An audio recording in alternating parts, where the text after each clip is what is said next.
say it, Dr. Mohammed Ateek. So he is an assistant professor of communication at the University of Leicester in the UK and at the University of Doha, College of Education in Qatar. His main areas of interest include language migration, language learning, and the theories and practices of TESOL. He also researches the role of language in refugee and migrant education, particularly how it facilitates a social cohesion in challenging or hostile environments. He recently won a British Council grant for a project on refugee language education equity in Germany. Uh, Dr. Ateek has also worked as a consultant for the UK Home Office Refugee Employability Program and the British Council's Language for Resilience project. So today, Dr. Ateek will be presenting an interesting talk on refugee family language policy among Syrian refugee families in Turkey, focusing on multilingual practice, heritage language maintenance, and family language ideologies. So welcome, Dr. Mohammed, to our forum today, and the floor is yours. You can start. Thank you very much, Hala, for the introduction, and Oski, and also everyone involved in the forum for inviting me. And thank you, everyone, also here for attending this talk. So my presentation today will be about a research project that I did 3 years with a group of refugee academics in Turkey on refugee family language policy.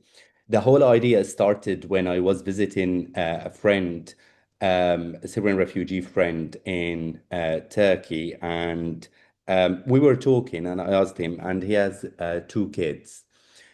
So I asked him, we were talking about languages, and I asked what languages they use at home, in public, etc. Especially that one child was already born when they moved to Turkey, and I think he was 1 or 2 years old. And the other child, she was born in Turkey. And he said something which was a bit shocking to me, that he really doesn't want them to speak. And by the time we were talking, both kids were around 5 to 7 years old. And he said that he doesn't want his kids to talk in Arabic in public. And when I asked why, he was like, because I don't feel that they might be very safe. So that was a sad statement that led me to do this research project. Next slide, please. So this research project is funded by CARA, Council for At-Risk Academics. It's an organization that supports refugee academics in different parts of the world to continue their research, and for research empowerment as well. Now, talking about family language policy. So family language policy is the explicit and implicit planning in relation to language use within the familial context. So any decision that the parents take in terms of language management, in terms of language practices, and how these are led by the ideologies that parents or caregivers have towards languages, these have a huge impact on not only languages spoken, whether in private sphere or public sphere, but also mainly for their identity, for their sense of belonging, for their sense of integration in the host society. And bridging the gaps between studies of child language acquisition and the field of language policy research, the study of family language policy seeks to understand why and how members of transnational families maintain their language while members of other families lose theirs. In what ways some children growing up in a largely monolingual society become bilingual, while other children growing up in a bilingual environment become monolingual. What language planning and decisions caregivers make to support or discourage the use of and practice of particular languages, and how these decisions and practices interact with broader language ideologies and educational policies. So, in this regard, family language policy is shaped by two types of forces. Internal forces, these are the forces that happen and the tensions between languages, or the reconciliation between languages that happen inside families, and external forces such as the political environment, such as the social environment, the cultural, the socio-economic, etc. And the development of family language policy as a field of inquiry has undergone different phases, from viewing language acquisition as an uncontested state of private affairs in the early period, to broader view of language development as ideologically shaped social practices in recent years. And this was mainly impacted by the sociocultural theory by Vygotsky. And this evolving development has advanced our understanding of family language policy as a complex web nested in a wide range of socio-historical, political, and cultural linguistic environments. And during these phases, um, mainly the family language policy as a field of inquiry started in the 1930s, and the main focus was actually mainly in the 20th century. The main focus was on European middle class families. So, for example, how a Dutch family living in the UK would learn English and Dutch, how a French family living in France would do that as well, or like lose their heritage language, or not lose it, so encourage or discourage the use of languages. However, since the late 20th century, beginning of this century, more focus on transnational families took place.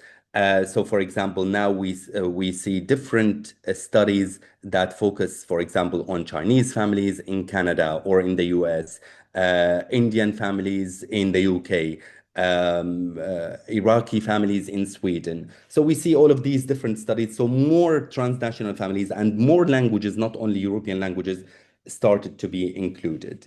Next slide, please. Yeah, all good. So what is missing then?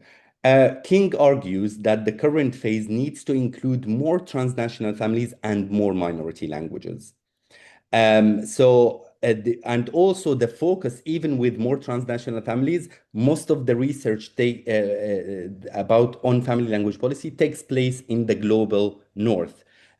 So we need more studies that take place also in the global south. And extremely written research has been conducted on refugee family language policy. Next, please. So how different this is from migrant? So what is the difference between refugee and migrant transnational families? Of course, as we all know, the main difference is in the forced displacement aspect. And with that, so we have some dislocated people have a right to claim asylum owing to well-founded fear of being persecuted for various reasons. Next, please. So in that sense, we have a forced displacement experience. With that forced displacement experience, people might be more vulnerable in terms of trauma, in terms of PTSD. But it is also more than that. Refugees in media, so talking about, for example, in the global north, are depicted usually. So there is this essentialist view of refugees, especially when it comes to how they are portrayed in the media, in the political circles as well. Either if we take the right-wing view, it's mainly they are as tech savvy, army of refugees, invasion, or if we take also the left wing view, such as, for example, media outlets such as The Guardian, The Independent. Refugees are usually labeled as vulnerable who don't have agency. And that vulnerability as a label in itself is harmful because this takes all the agency away from the refugees. Next, please. To kind of like talk more about the refugee experience and what people go through and the place of language in and the importance of language in the identity construction, not only for refugees, but also for people in general.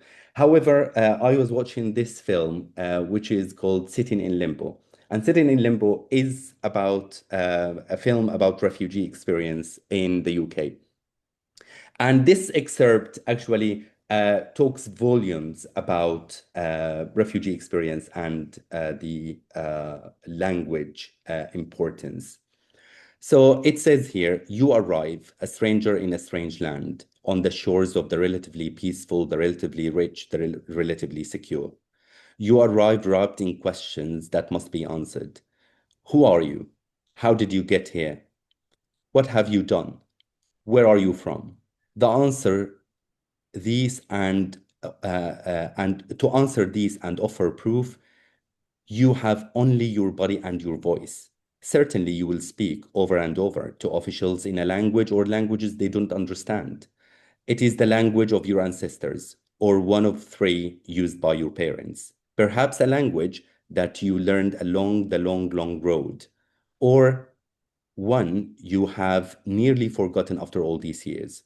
Embrace it as the symbol of your origins. It may be the key to proving your story. Next slide, please. So, family language policy, in that sense, received increasing attention because of its role in examining the linguistic and cultural changes. When we study family language policy, we don't study only the language itself. We study the social environment, we study the political environment, we study the economic environment, we study the internal factors, we study the external factors. All of these impact on how families behave when it comes to languages, and languages not only as means of communication, but also as holders of identity and culture and customs and traditions. So in that sense, there is a strong link between also family language policy and heritage languages, which are the minority languages spoken at home. So this study mainly focuses on family language policy and heritage language maintenance in refugee settings, namely Syrian refugees and their children in Turkey. And that is because, as Kanagaraja notes, that families are not self-contained and separated from other social institutions, but are shaped by history and power. And this viewpoint is essential to theorizing the role of families in maintaining marginalized languages and identity construction. Now, to give some context, let's take a look at the number of Syrian refugees and number of refugees and Syrian refugees. And this is taken from the UNHCR. So refugees around the world now, they are 117.2 million. Of that, there are 7 million refugees inside Syria and 6.5 million refugees outside Syria. So that is, we're talking about half of the country are displaced, whether internally or externally. That is one of the the biggest displacement in the history of humankind taken into proportion. And now, after the fall of the Syrian regime, after the fall of the Assad regime, these numbers are slightly changing. That is because some people start to return to their homes, although there is a lot of destruction inside their homes, so they are still living inside tents and in camps inside Syria. And it is already recorded by the UN that more than 1 million Syrian refugee uh, actually started going back to Syria, mainly from Lebanon and Turkey, and also the neighboring countries. Let's go from Europe or the US or Canada or Australia. And in that sense, talking about, if we go back, please. So if we take a look at the Syrian refugees in Turkey, now it's 3 point the this is the official number, 3.2 million, although unofficial stats estimate around 3.6. If around let's say 1 million Syrian refugee went back from Turkey, although that is not the case, then we still have the amount of 2.5 million refugee in Turkey. Next slide, please. Now, to give a context about the host country of this study, which is Turkey. So Turkey hosts the largest number of Syrian refugees anywhere in the world. However, Turkey has been since 2016 and the attempted coup, then there is a little bit of instability in terms of the political and economic regime. And especially after 2018, there was devaluation of Turkish lira and also some security threats, whether by extremist groups or the current wars that don't help on a large number of neighboring countries of Turkey. Consequently, this added pressure on Syrian refugees in the sense that Syrian refugees were perceived as a further threat by certain Turkish parties. And this is again mainly blaming Syrian refugees for the economic challenges, for the security threats. And this is widely seen, especially after 2018. And it kind of like peaked in 21 and 22. Next slide, please. These led to some attacks on people and also on their languages. These attacks are not only verbal attacks, but at some point there were actually physical attacks, and some refugees were killed in different parts of Turkey in different incidents. When it comes to language, next slide, please. This is actually taken from Adana, which is a city and a state in Turkey, in the south of Turkey. And in Adana, the mayor ordered that all signs in Arabic on shops must be ripped down, and police started enacting these forces. And these were mainly targeted towards Arabic language. Next, please. But what does the state language policy say? So in Turkey, so this is taken from Article 42 in the new constitution in Turkey. No language other than Turkish shall be taught as a mother tongue to Turkish citizens at any institution of education. Foreign languages to be taught in institutions of education, and the rules to be followed by schools conducting education in a foreign language shall be determined by law. However, there is an estimate of 40 minority languages in Turkey, and the only official language in that sense is the Turkish language. So there is also some sort of oppression against minority languages, even in the constitution. And people who speak 40 minority languages, they are estimated to be 36% of the population of Turkey who have a first language other than Turkish. So this is mainly the context in terms of, and remember that we are talking about the context between 21 and 2023, 2024. Because again, this slightly changed after the fall of the Assad regime.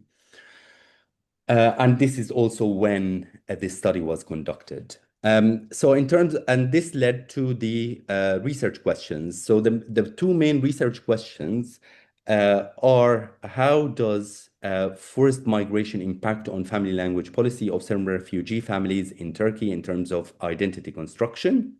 So the link between the forced migration aspect and identity construction and language. So all of the intersection between these three.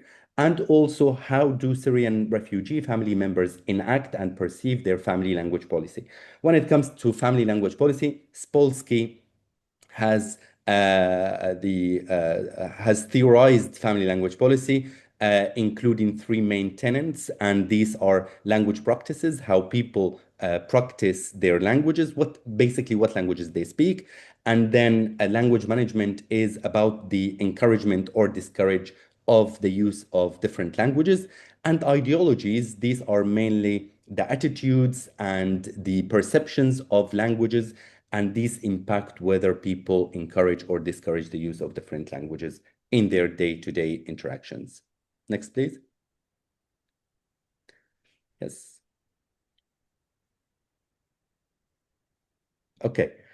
Now, in terms of the data that we collected to answer these questions, this was a small-scale study, like a pilot study, on 10 families.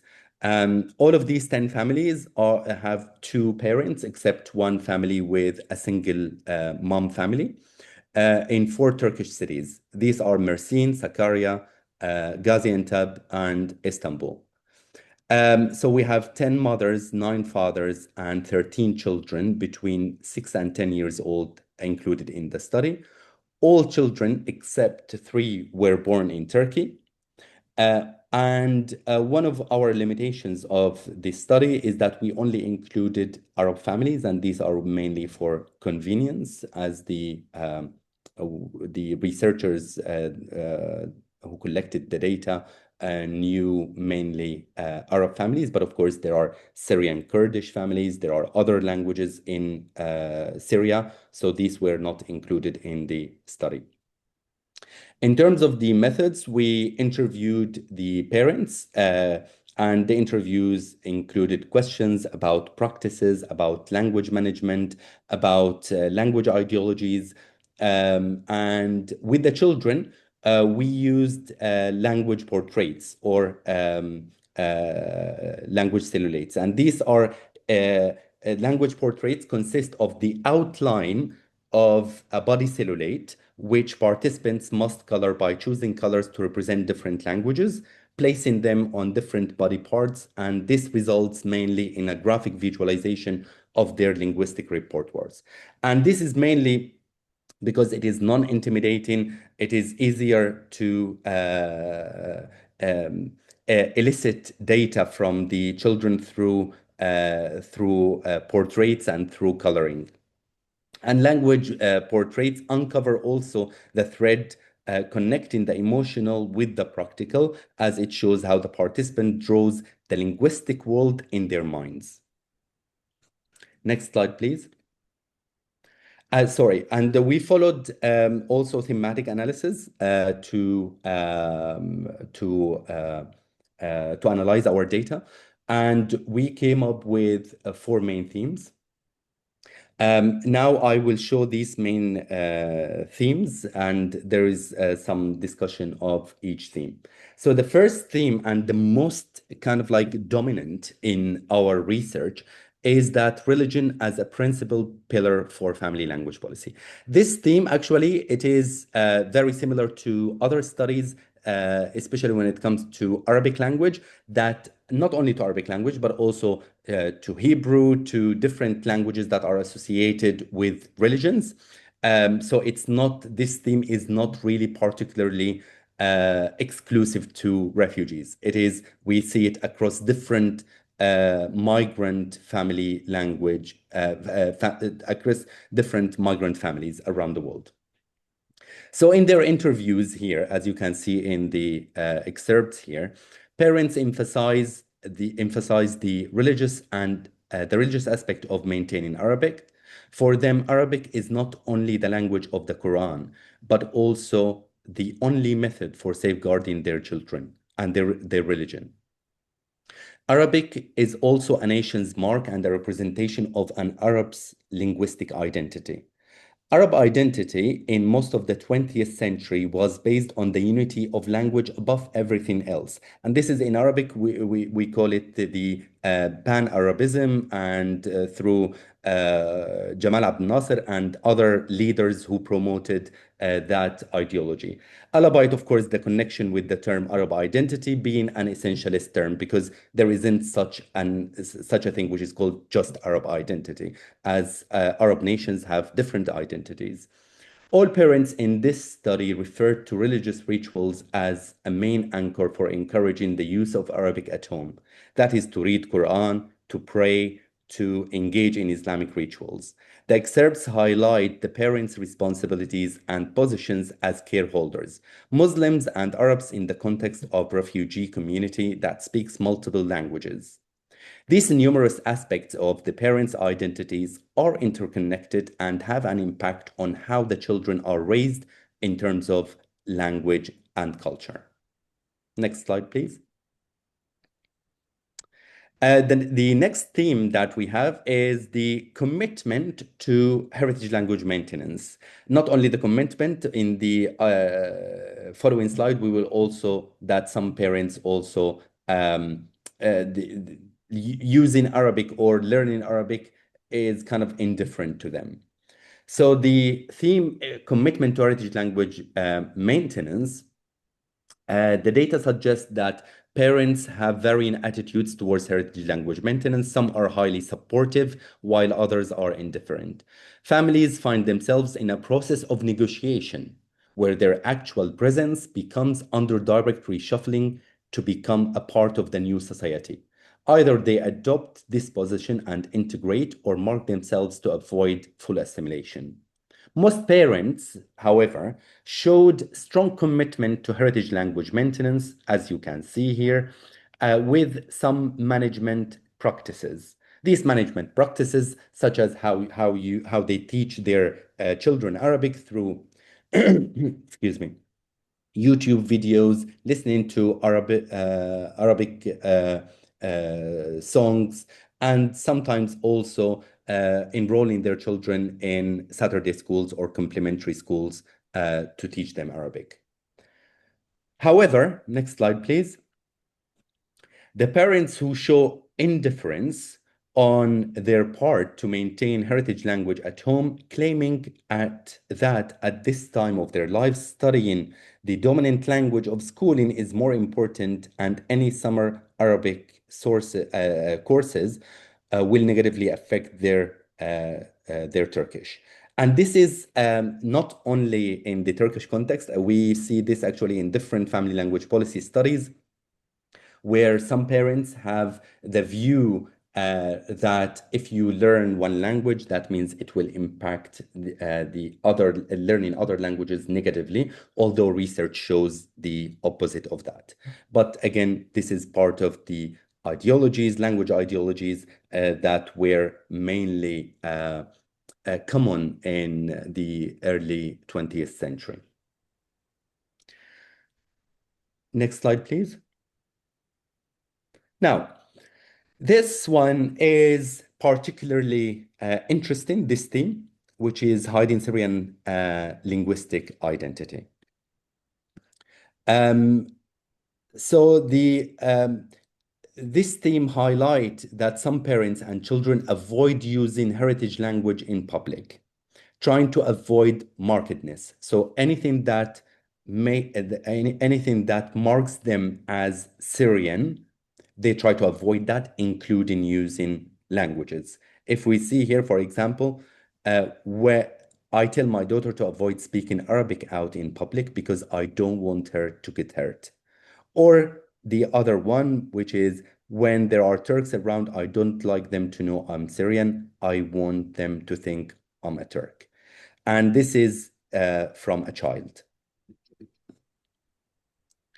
So Baxter referred to this element of awareness as agency, where the individual is fully aware of the differences between their heritage language and the host society or the receiving society language. Switching between languages depends on the discursive context and what it entails. Individuals are not uniquely positioned, but are produced as a nexus of subjectivities in relations of power that are constantly shifting, rendering them at times powerful and at other times powerless. The quotes here highlight how some Syrian families in Turkey avoid using Arabic as they feel it marks their Syrian identity in public in Turkey. Next slide, please. Now, this is one example of a language portrayed by one of the children. This child, of course, its pseudonym Hala, who's a 9-year-old child in Turkey. Now, you can see over here that Hala colored her. Now, the colors in what you see in green is refers to Arabic. What you see in red refers to Turkish.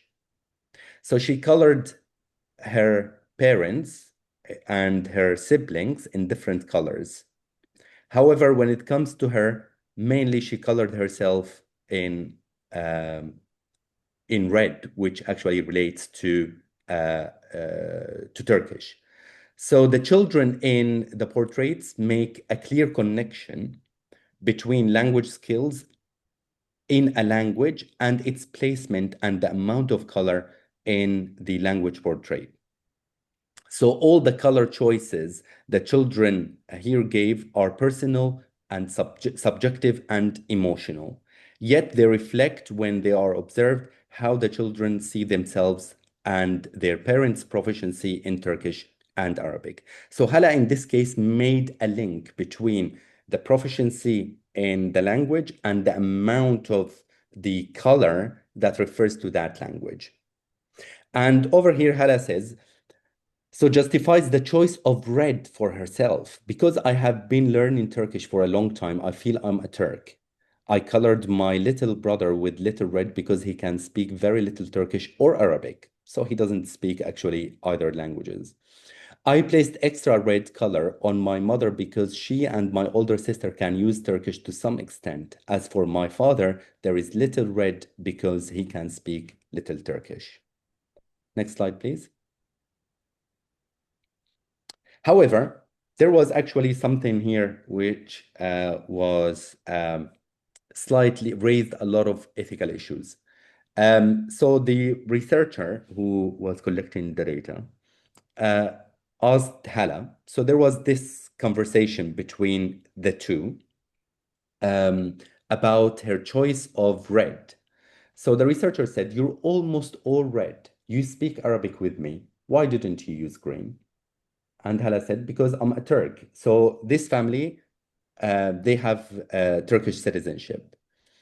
So she says that she's a Turk, although she speaks Arabic fluently. And actually, the interview language was in Arabic. And the researcher said, yes. Do you feel part of you is Syrian? Hala, just at home. And then there was a bit of silence. And then she says, when my mom comes to school to pick me up, some children laugh at me and they say, look at these refugees, I'm a Turk. So there is a clear bullying um, by Hala's friends at school because she speaks the language and because of her identity as a refugee. However, the ethical issue here is that the researcher did not really respond to that. There was a bit of silence in the interview. And so I was listening to the interview and I asked myself whether what would I do differently? How would I respond to that? To a kid talking about her traumatic experience because of her identity, because of the language that she speaks. And I kind of like was I probably would have done the same, that I would be just silent because there was no enough training on how to deal as researchers. We go and collect data from vulnerable groups, but then we go through the process of ethics, we get the ethical approval from our institutions. But then when it comes to really these important, and especially we're talking about a kid through data, um, she's actually reliving her traumatic experience. And this needs to be discussed widely in academic circles in order to reach to a point where the priority should always be on the well-being of the participants of the research and also the researchers' well-being. I will talk more about this later on. Next slide, please. So these are kind of like, the main three themes that we collected. And though families in this study displayed a strong commitment to heritage language maintenance, they reported their embarrassment and sometimes fear of speaking Arabic in public spaces. This is linked to the discussion on the external factors, including the social and the political environments that impact family language policy and how people view and practice languages. This contradiction between being proud to be Syrian and Arab and don't want to be seen as Syrian let the family suffer from a form of paradox. The current level of indecisiveness shows that how the general public has a strong effect and impact and a heavy magnitude on minorities and consequently on how refugees feel about themselves and their languages.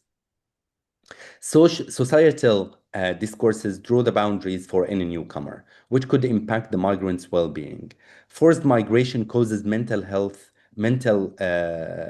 stress on families, which might affect how they manage and practice their languages and consequently their well-being. Well-being in that sense, which is multifaceted, has been shown to benefit individuals by predicting greater adaptation to stress. Refugees and asylum seekers are vulnerable groups, and home languages are one of their greatest assets. Taking away these assets just adds to their vulnerability and consequently affects their well-being negatively. And finally, in our study, we found that language portraits proved to be a very effective way of collecting data, especially with children, as these elicit data in a non-threatening way. And language portraits reveal children's attitudes, ideologies, and feelings about languages and also about the wider context and settings and in which language they are used in. Next, please. Now, to conclude, this is, as we can see here in this visual, this refers to the interdisciplinary framework of family language policy. As we can see, all of the different contexts, the socio-linguistic, the socio-economic context, the socio-political, the socio-cultural context. All of these, they form like the external factors. And then we have the inner circle, which is language ideology, language practice, and language management. These are the main tenets of language policy inside the home. So these are kind of like the internal factors. And there are the dots, not clear lines. There are dotted lines in between. And that is to show that the internal factors impact the external factors and the other way around, that the external factors impact the internal factors. So families, once again, are not self-contained. They are a social institution, and this social institution is impacted by all of these forces, by the media, how they are portrayed, by the political circles, by the parties, by the economic situation in the host society, and also inside families. So all of these show that it is really about the wider context, and the effect is bi-directional between all of these contexts and the languages. Next, please. Now, um, uh, Professor Kanagaraja and Murphy called for in a special issue on language and trauma recently. So I I reflected on the incident with Hala, and also other incidents that happen, because mainly my research focuses on forced migration, on identity, on languages, and we deal with really not only vulnerability and traumatic incidents, um, and these need to be dealt with in an extremely not only passionate way at a human level, but also a very professional way as researchers. And this really includes um, making ourselves aware of the different scenarios that could arise while collecting data. So in this article, it was an autoethnographic approach in which I talked about all of these and what I believe should be done in terms of research and vulnerability, and how to reach trauma-informed research. Next slide, please. And then towards the end of that research, I put certain recommendations which are actually relevant to this study that I did on family language policy. So the first main thing when it comes to researching vulnerable groups is that ethical research, all the time, there should be a prioritization of the participants and the researchers' well-being over data collection. There should be a deep understanding of the context in which researchers work, and this will definitely develop trust with researchers, with the participants. And researchers must actively develop their knowledge of trauma and appropriate response strategies. These come not only through readings, but also come through trainings, through, for example, when we apply for funding, all the time we should probably allocate some money of the fund to go towards training the research team on how to deal with trauma. Ethical research further requires rigorous and ongoing critical reflexivity. All the time we should engage ourselves before, during, and after the research in reflective accounts on what we did, how we did it, what we would do differently. And all the time, and I find this extremely helpful, is that we deal with research participants as knowledge constructors, and this mainly requires us to build collaborative research all the way from the moment when we think about our research to to research questions, to data collection, as we make them basically not only participants but also co-researchers. While ethical approval processes are important in our institutions, they are not sufficient. They are not sufficient for one simple reason, is that they do not see the full scenario. It's mainly a legal framework, and unfortunately, a lot of universities deal with ethics as a legal framework rather than as an ethical issue. And yeah, next slide, please. So that is really the end of my presentation. This research on family language policy has already been published in the International Journal of Multilingualism. So if you want extra further details on the research itself, you can always feel free to go and read it. It's open access article. And thank you very much. Oh, thank you so much, Dr. Mohammed Ateek, for this insightful and deeply moving presentation. Thank you so much for also sharing your powerful resources, especially the one that investigates the relationship between trauma and ethics. So I see like how your work beautifully shows that like family language policy is not simply about language use. So it's closely related to identity, belonging, safety, and even religion, which is very important. I think this is a powerful presentation, and also your use of qualitative methods, especially the language portrait. For me, it's like a creative way because this is the first time to learn about it and to see how it fits in like a context like this. So it's an important contribution to under explored area, especially in the context of refugee families. Thank you so much. So now um, I will turn it over to Professor Makoni for a short discussion with you, and then we will open the floor for the audience for taking their questions.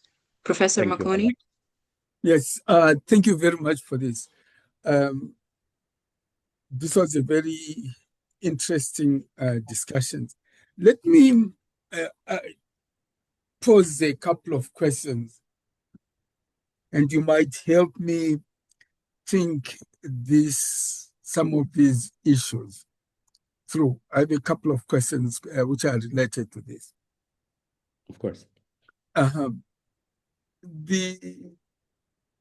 first one is a very, very, very mundane thing.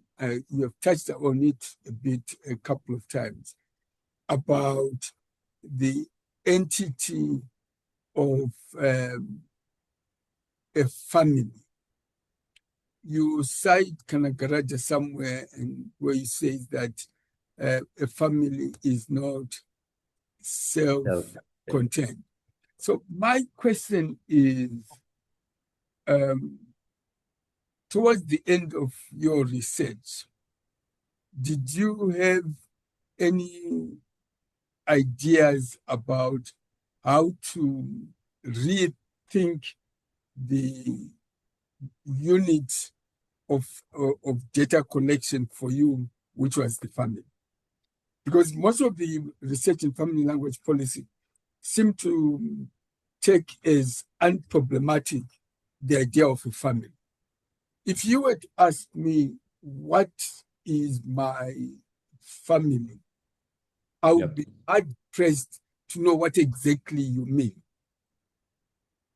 Right. What are the assumptions that you are trying to make about how human beings live and relate to each other?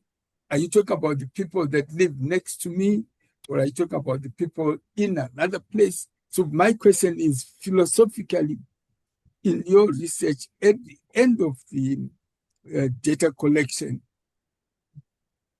what did you think a family is? And do you think family language policy needs an idea of a family in order to carry out its research study? Yeah, thank you very much. That is actually a very interesting question that I'll be very honest here. I did not think from that philosophical point of view about I think, like, and you're right, like, that most of family language policy studies, they take for granted the idea of family in the traditional sense that families contain mainly either, like, parents, regardless whether we're talking about whether we're talking about a heterogeneous family, non-heterogeneous family, whether we're talking about single mom families, single dad families.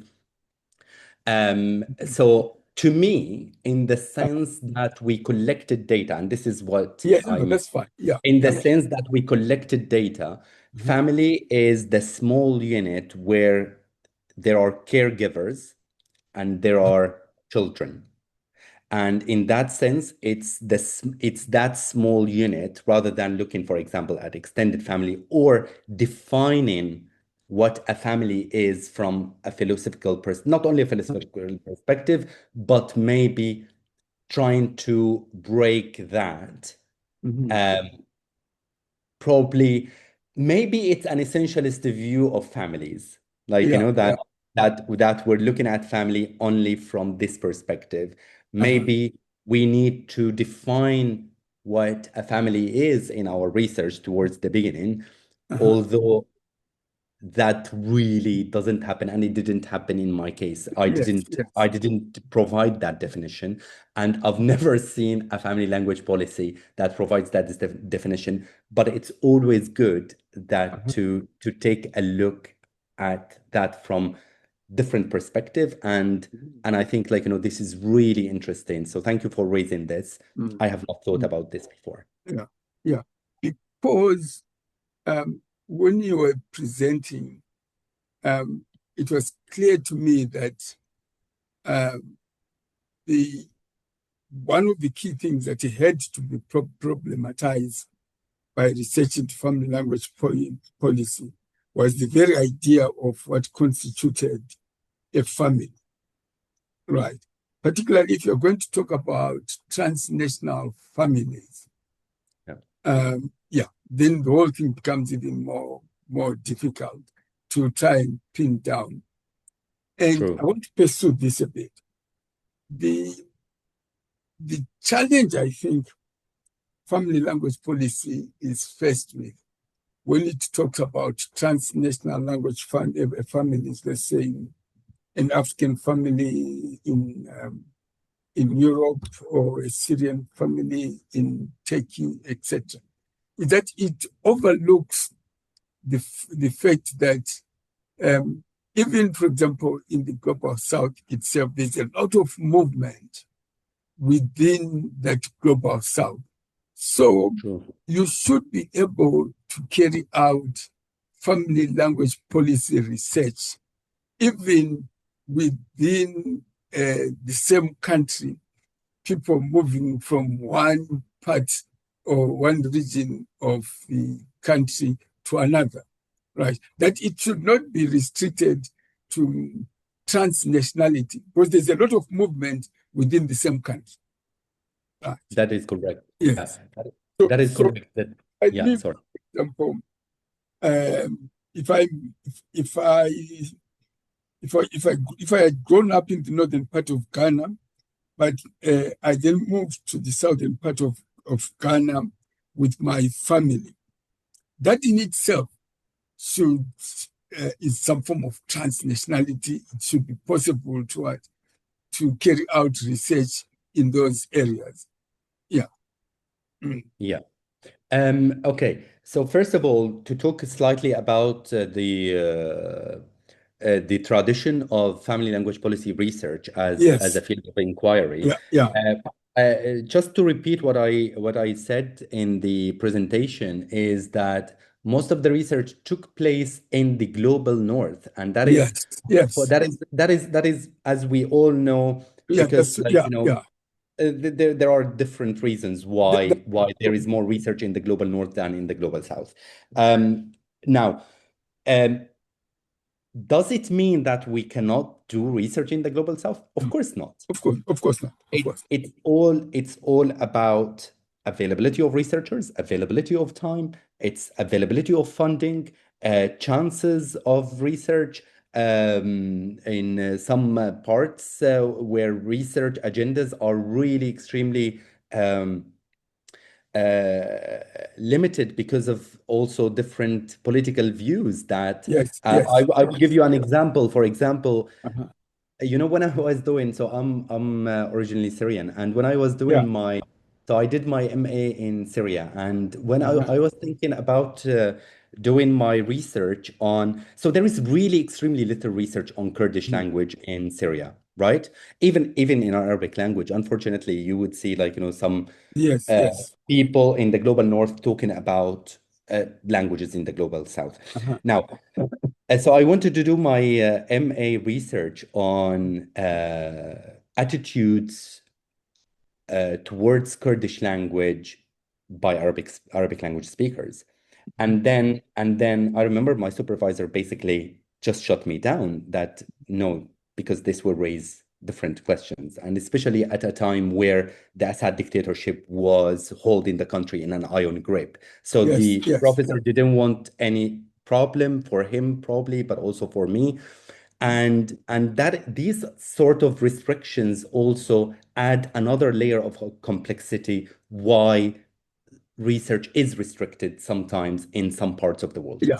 Yeah. Um, Yeah. Now, you are absolutely right. We can do even inside the same country because, like, if and transnationalism as a concept, it Yeah. is it is viewed as crossing nations. Yes. And when we cross nations, Uh-huh. now we all know that, like, all the borders, Mhm. they are man-made borders. Yeah. Now, that doesn't mean, like, sometimes you cross from one country to another country, but then you speak the same language. And sometimes you cross from one Mhm. part of the country to another part of the country, you speak different language. Mhm. And that is, again, because of, like, all of these political lines around the world. So transnationalism as a concept, it is widely common and understood as crossing these lines. However, of course, we can do research inside the same country. Now, for example, can we do research, let's say, talking about my particular context, which is Syrian refugee, inside Yeah. Syria? I think that would be really interesting, not only when people speak different languages, but Mhm. also speak different dialects and how that impact them in the forced displacement. Because even there are incidents where people who are internally displaced, Mhm. that they are actually, there is some sort of prejudice against them. So Mhm. it's not, and this is people inside one country who have probably similar characteristics of their identity. Okay. Um, Okay. so yeah. That's very um that's that's very interesting. Let me continue with my story, and then I will hand over to Harlem. Um, in family language policy, um, what do heritage uh, language, when they talk about heritage speakers, for example, what do they have in mind? Um, because let's say in the US, when they talk about heritage languages, they talk about Spanish and perhaps a bit of Chinese here and there, etc. And I don't know, I stand to be corrected, whether, for example, when they are talking about heritage languages, they also refer to, let's say, African languages, Swahili, Ga, Ewe, Shona, etc. I don't. So this is where my problem. This is where I disagree with the family language policies. I disagree with the assumptions that you made. The discourses and philosophical assumptions that are made by the meta language of heritage create a very different world for me. It's a very different Eurocentric world. And then I say, but how do these guys who are interested in understanding the dynamics of transnational families use analytical tools that conjure up and create a world that is so Eurocentric? You see the problem that I'm faced with here. I sympathize with what you guys are trying to do, but the analytical apparatus you seem to be using seem to create very different images for me. In other words, I'm saying what I thought these guys would want to question, they simply take for granted and then they move on to collect their debt. My view at the moment, Cecil and company will correct me, data won't solve your problems, your conceptual problems. Right. You can collect as much data as you want. It won't solve your conceptual problems unless you confront them. So, for example, what is heritage language in family language policy? And is that the Okay. best way of characterizing what is taking place? And I will stop there. There are other issues about ethics. I'll leave that to Ashraf to talk about. Right. He knows more about it than I do. Right.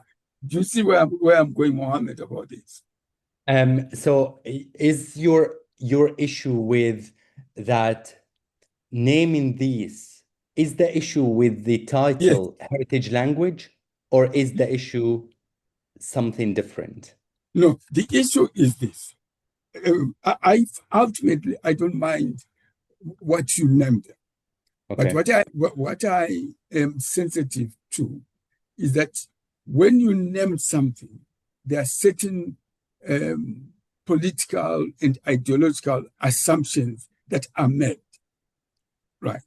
So Yes. the issue then should be, once you say heritage language, you should immediately explain to us the advantages and limitations of using those particular categories. And you can go ahead and do what you want to do. Right. That is really what I'm trying to point out. What I'm trying to point out is the need for sensitivity to the implicit assumptions that we make when we talk about our research in a particular way. Let me give you a good example.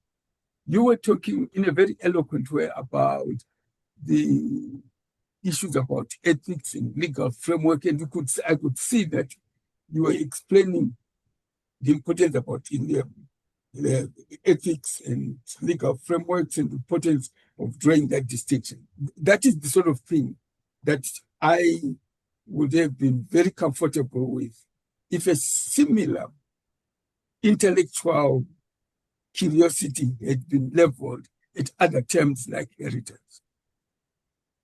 Yeah, Yeah. that is what I was trying to say. Yeah. No, Yeah. I think that is actually that is a very legitimate question and concern. Now, heritage language is as a concept, it does not, from my viewpoint, No, it that's does fine. That's fine. it does not look at power issues. And Okay. Yeah. Yes. my problem is with power issues, especially Okay. when it comes to concepts and labels such as native speakerism versus non-native Oh, yes. speakerism. Yes. Yes. So Yes. all of these, like, I think they are very toxic Yeah. Yeah. dichotomies. Yes. With heritage language, I view it, Yes. and this is probably further explained in the article itself, Yes. as the languages spoken at home as opposed to the languages spoken outside. Okay. And I view the word heritage as a meaningful way of not only talking about the language itself, Okay. because Okay. That's fine. we can simply yeah. So I view it as heritage as a Oh, concept. okay. Okay. That's fine. That's fine. Yeah. I mean, I'm happy with that sort of explanation. That's what I was trying to say, that that multi-layered sensitivity to how we go about it, because we are linguists, non-linguists, sociologists, etc. How we talk about what we do is as important as what we are talking about. 100%. Yeah, 100%. that's thanks, man. Thanks. That is not. Thanks a lot for this. This is a very fascinating. Thanks.